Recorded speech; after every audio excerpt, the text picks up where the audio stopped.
C'est ce qui arrive très souvent quand on se croit plus fort que tout le monde, quand on se croit plus malin que tout le monde. Et en langue familiale, on appelle ça œil pour œil, dent pour dent.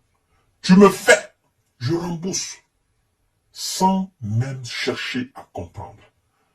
Parce que je ne suis pas quelqu'un à chiffonner.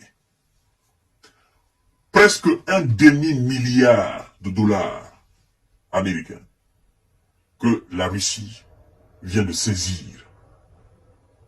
Les Américains ont dit qu'ils vont saisir les actifs russes sur le sol américain et au niveau des pays alliés aux États-Unis.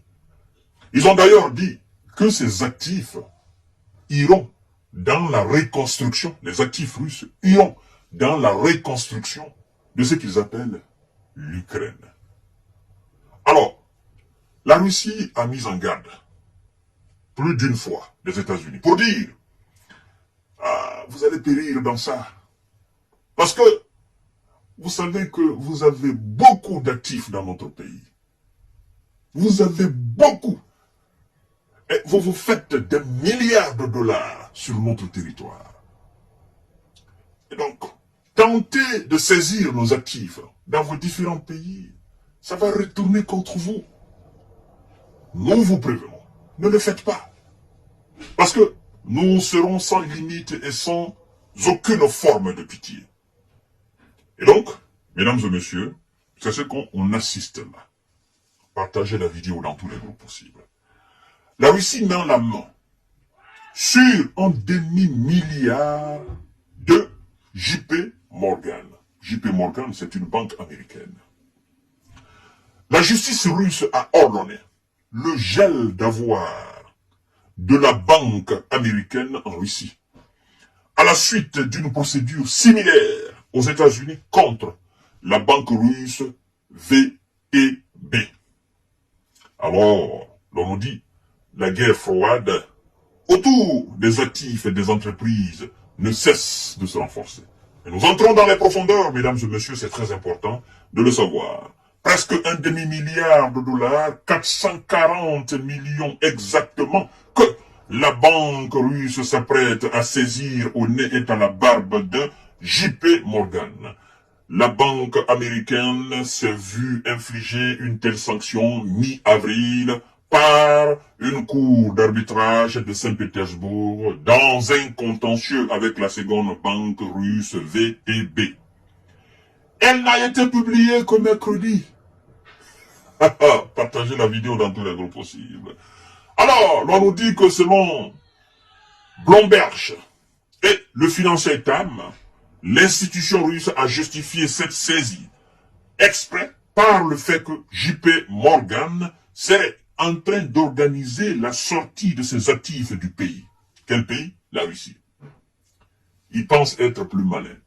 Puisqu'ils sont en train de tenter les mêmes opérations contre les actifs russes aux États-Unis, lui se dit, attends, attention, la Russie peut faire la même chose, donc je vais sortir petit à petit mes actifs du pays, de la Russie, pour ne pas que les autorités le savent. D'accord? Pour ne pas que les autorités mettent la main là-dessus. Et pendant que la banque américaine était en train d'orchestrer cela, paf, les Russes avaient tout sur l'écran. Sur l'écran géant, ils avaient tout. Ils avaient tout prévu. Dans la foulée, paf, une saisie. La justice. C'est la justice russe, en Russie. De surcroît, en Saint-Pétersbourg. Chers dames, chers messieurs, chers demoiselles, l'affaire devient très intéressante. Il faut être fort pour faire ça aux Américains. Et ce dernier se voit également confisquer une participation dans la filiale d'une banque russe et d'autres droits de propriété sur des marques. Partagez la vidéo. Œil pour œil, dent pour dent. La décision de la justice intervient une semaine après la plainte de VTB à la suite des sanctions américaines sur ses propres intérêts. JP Morgan détient aux États-Unis un fonds de 440 millions de dollars de la banque russe qui a dû être déplacé vers un autre compte de séquestre non accessible. Par qui? Par les gars de Vlado. Si nous devons lire l'heure, vous aussi vous allez lire l'heure. Ensemble, nous allons lire l'heure. Et puis, après la lecture de l'heure, nous allons voir qui va s'en sortir, qui est fort et qui est faible. Vous comprenez? Vous voulez saisir les actifs russes à l'étranger, sachant très bien aussi que vous avez des actifs dans notre pays. Alors, qu'est-ce que vous ne comprenez pas dans le jeu? Vous pensez que vous allez, n'est-ce pas, saisir nos actifs et puis nous allons vous laisser librement, nous allons vous laisser continuer, n'est-ce pas, à faire ce que vous voulez chez nous? Mais non, vous vous trompez. Maintenant, vous le faites chez vous. Nous allons aussi faire, nous allons répliquer chez nous. C'est ça. Mais c'est ça. Hein, mesdames et messieurs? Alors oh là là, c'est pas possible. Hein. JP Morgan détient aux États-Unis un fonds de 440 millions de dollars de la banque russe, n'est-ce pas? Qui a dû être déplacé vers un autre compte de séquestre non accessible. JP Morgan a fini par porter plainte la semaine dernière auprès de la justice américaine contre VTB, en arguant n'être pas responsable de la mise sous séquestre des actifs de son client. On s'emballe les yeux. Hein, mesdames et messieurs? Alors, on nous apprend que c'est un épisode de la guerre froide qui se livre depuis le début de la guerre en Ukraine. L'Occident et la Russie, à travers les entreprises. À la suite de ces sanctions des alliés de l'Ukraine, Vladimir Poutine avait prononcé en 2022 l'obligation pour les banques d'obtenir un décret du Kremlin pour quitter le pays. Décret. Je me souviens de ça. Toutes les banques étrangères, toutes les grandes sociétés étrangères, pour quitter le territoire russe, il faut que le Kremlin signe et cachette. Alors, ça pour dire, vous êtes pris là. Vous ne pouvez pas sortir comme ça.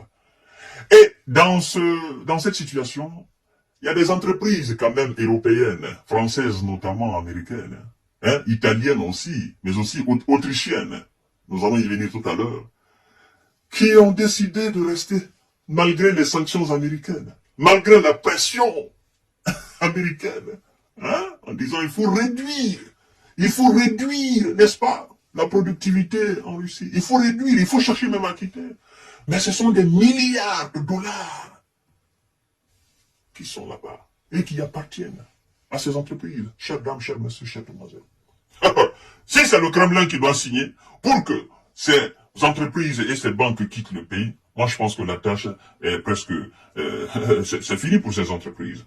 Moins d'une dizaine d'établissements ont obtenu le droit d'effectuer leur retrait de la Russie sur les 45 présents, comme Mercedes, Benz Bank ou Intesa. Les entreprises occidentales sont prises au piège sur place. Celles qui continuent d'exercer leur activité comme le roi Merlin, voilà, cette entreprise française, d'accord, doivent composer avec les sanctions américaines et européennes, qui compliquent terriblement les approvisionnements, en travaillant avec les fournisseurs locaux notamment. Bien sûr. Puisque vous dites, il faut qu'ils quittent, vous voyez, en fait, cette situation-là, ça touche plus les Occidentaux que les Russes. Oui, parce que vous ne pouvez pas imaginer le nombre d'entreprises occidentales qui se faisaient une manne financière sur le territoire russe. Vous ne pouvez pas imaginer. Et la Russie, c'est 17 millions de kilomètres carrés. Hein?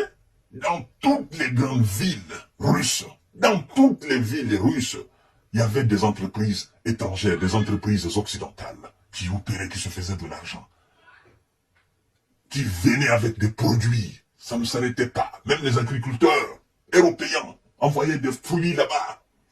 Et on vous dit que tout cela maintenant, c'est fini. Alors, écoutez, vous perdez énormément. Alors, mesdames et messieurs, ça devient très compliqué. Très compliqué.